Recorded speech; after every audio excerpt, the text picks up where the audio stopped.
Hi friends, welcome to Akhi aromas. నేను మీ అఖిల. ఒక కొత్త సమ్మర్ డెజర్ట్ని అయితే ఇవాళ నేర్చేసుకుందాం. ఎలా చేసుకోవాలో చూసేద్దాం.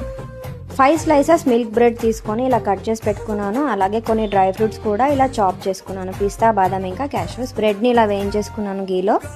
పావు కప్పు పాలలో 2 స్పూన్ల కస్టర్డ్ వెనిలా పౌడర్ని ఇలా లంప్స్ లేకుండా ప్రిపేర్ చేసుకుందాము. ఇప్పుడు 2 కప్పుల పాలను తీసుకొని వేడైన తర్వాత 1/2 కప్పు మీద 1 స్పూన్ ఎక్కువగా షుగర్ తీసుకొని కలుపుకుంటున్నాను. అలాగే మనం ప్రిపేర్ చేసి పెట్టుకున్న వెనిలా షేక్ని కూడా ఇందులో యాడ్ చేసి క్రీమీ కన్సిస్టెన్సీ అయ్యే వరకు కలుపుకున్నాము. ఇలాచీ పౌడర్ ఇంకా డ్రై ఫ్రూట్స్ని కూడా యాడ్ చేస్తున్నాను. కొద్దిగా హార్డ్ అయ్యే వరకు స్టిర్ చేసుకొని స్టవ్ ఆఫ్ చేసుకోండి. చల్లారిన తర్వాత ఇలా ఒకటొకటిగా సర్వ్ చేసుకోండి. మరెందుకు లేట్, ఫ్రిడ్జ్లో పెట్టుకొని చల్లగా లాగించేయండి. మరిన్ని వెరైటీస్ కోసం పేజ్ని అయితే ఫాలో చేయండి. రెసిపీ నచ్చినట్లయితే లైక్ చేయండి, కామెంట్ చేయండి. Thank you.